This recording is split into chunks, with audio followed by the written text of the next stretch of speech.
इसी तरह से जो बहुत बड़े बड़े साधु सन्यासी या हिमालय पे भी तपस्या करने वाले हैं वो आपको नहीं दिखाई दे रहे।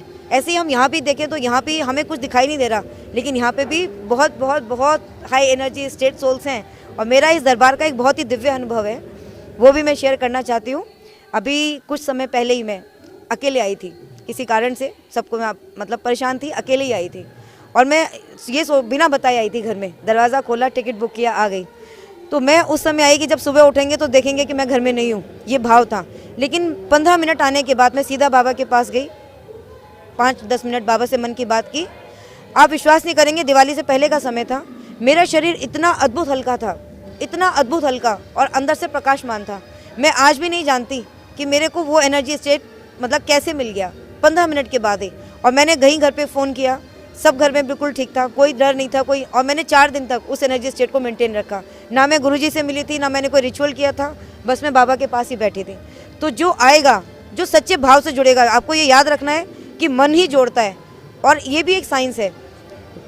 आज मतलब हम जितना साइंस के लेवल पे पहुंच पाए हैं, पहले हम ये मानते थे कि मैटर की सबसे स्मॉल यूनिट एटम है।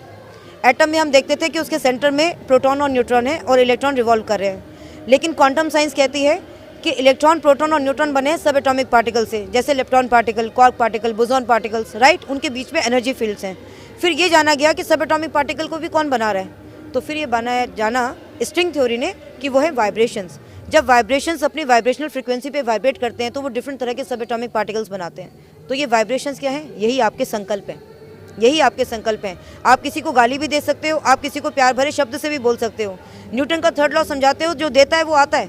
आप गाली दोगे, आपको लग रहा है कुछ नहीं हो रहा, आपको ये नहीं पता कि यदि आप पानी को गाली देते हो तो उसका स्ट्रक्चर डिस्टॉर्ट हो जाता है। जब आप किसी दूसरे को गाली देते हो, उसके अंदर भी 80% वाटर है, तो वही एनर्जी फील्ड आप अपने अंदर लेकर आओगे और फिर आप गाली देने वाले बन जाओगे। तो जितने भी यहाँ पर आपको भूत पिशाच नजर आते हैं वो गालियाँ ही दे रहे हैं। तो ये क्लियर कट एविडेंस है कि लोअर एनर्जी फील्ड आपकी बॉडी में किस तरह एसोसिएट होती हैं, और जो आप बन जाते हो वैसी एनर्जीज आपके साथ एसोसिएट होती चली जाती हैं।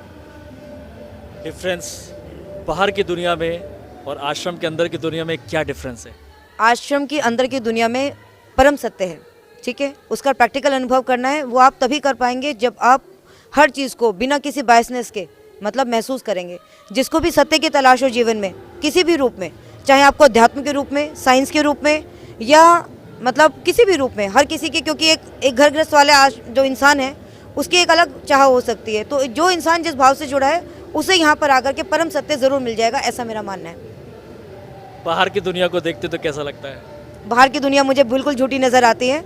मैं ये भी कहूँ कि मैं जो साइंस अब तक पढ़ती आई, या मैं जो स्टूडेंट्स को भी पढ़ाती हूँ, मुझे लगता है कि मतलब हम झूठ को ही कैरी फॉरवर्ड कर रहे हैं। लेकिन कहीं ना कहीं मैं अपने पाथ को बहुत ही जल्दी स्विच कर लूँगी, और जिस दिन इसको मैंने स्विच कर लिया, ये मैं इसके वर्ल्ड लेवल तक लेके जाऊँगी, ऐसा मेरा मानना है। मैं बाबा से यही प्रे करती हूँ कि जो साइंटिस्ट बिलीव नहीं करते है ना, उनको एक दिन सत्य दिखा पाऊँ और ये बता पाऊँ कि आप अपनी एनर्जी से ही अपना डीएनए बनाते हो। तो that concept I want to prove. मैंने एक रिसर्च प्रपोजल लिखना भी शुरू किया है, उसका मैंने टाइटल यही बनाया है कि जस्ट टू आइडेंटिफाई द मतलब soul energies based on the energy dynamics. तो सिर्फ एक एनर्जी डायनेमिक्स से आप अपनी एनर्जी से ही डीएनए बना रहे हैं।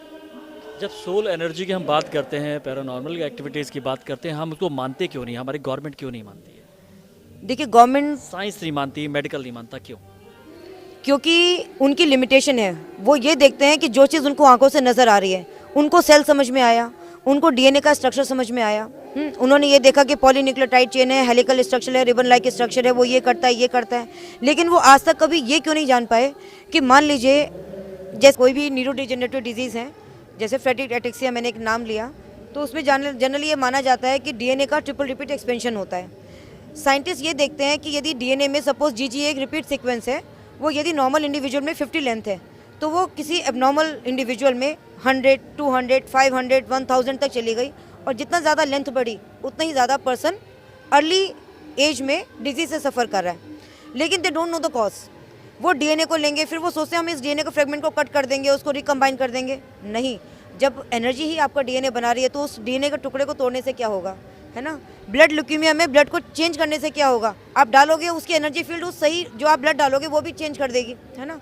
तो जब तक, इसलिए आज साइंटिस्ट इस बात को बिलीव नहीं करते, क्योंकि उनको लगता है जो चीज़ दिख रही है वही सत्य है। लेकिन सच जो है, जो दिख रहा है उसमें नहीं है, सच जो है जो दिख नहीं रहा उसके अंदर है। तो जिस दिन वो इस चीज़ को देखेंगे मतलब उनको रिलीजियस होना पड़ेगा। First of all the scientist should be religious. जब वो स्पिरिचुअल साइंस को देखेगा तभी वो मॉडर्न साइंस के साथ कनेक्ट कर सकता है। और एक चीज़ और, जो लोग सोचते हैं कि हमने हवन किया, मैं आपको एक बहुत कॉमन एग्जांपल से एक बात समझाना चाहती हूँ। फॉर एग्जांपल, हमारे खाल की ये स्किन है, इसके ऊपर मल्टीपल लेयर्स हैं।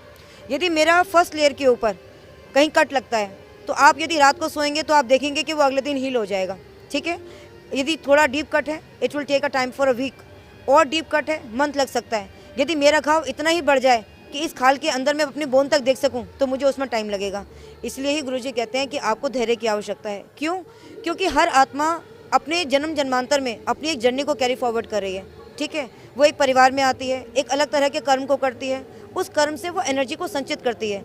मान लीजिए मैं मंदिर में बैठकर पूजा कर रही हूँ, सबका भले का काम कर रही हूँ, तो मैं एक पॉजिटिव एनर्जी को अपने कर्म में through out my life cycle gain करती आई। लेकिन मैं यदि इसी तरह से कहीं चोरी का काम कर रही थी, है ना, तो मैंने जो चोरी की होगी, किस किस की बददुआएं ली होंगी, कोई टेररिस्ट रहा होगा तो वो अपने जीवन में कैसा कर्म करके गया होगा, कितनों को मार के गया होगा, वो भी सोल जर्नी के ऊपर है। तो यही है कि कितना घाव आपका डेप्थ में है या ऊपरी है। तो जैसे कहते हैं कि कोई आया, हवन भी नहीं किए, तुरंत ही चला गया, मतलब वो आत्मा पहले से ही प्यूरीफाइड थी, उससे थोड़ा सा बाबा की ब्लेसिंग मिली, जल्दी ठीक हो गया, ठीक है। लेकिन कोई आया, उसको 5 हवन के पुण्य मिल गए, बिना करे ही मिल गए, क्योंकि वो जुड़ गया, मन से जुड़ गया, एनर्जी आ गई। लेकिन जो सब कुछ कर रहे हैं, 8 हवन भी कर चुके, यंत्र भी कर चुके, उनको क्यों नहीं मिल रहा? क्योंकि उनकी खुद की जर्नी ही, मन का भाव ही उनका नहीं जुड़ा हुआ है ना। जुड़े सही तो वो भी होंगे, लेकिन जिस तरह से सबसे लोएस्ट वुंड को ठीक होने में टाइम लगेगा, उसी तरह से उनको भी ठीक होने में टाइम लगेगा। आपका कोई सवाल हो जो आप गुरुजी से जानना चाहते हैं या कोई जानकारी चाहते हैं तो कृपया इस नंबर पर व्हाट्सएप करें।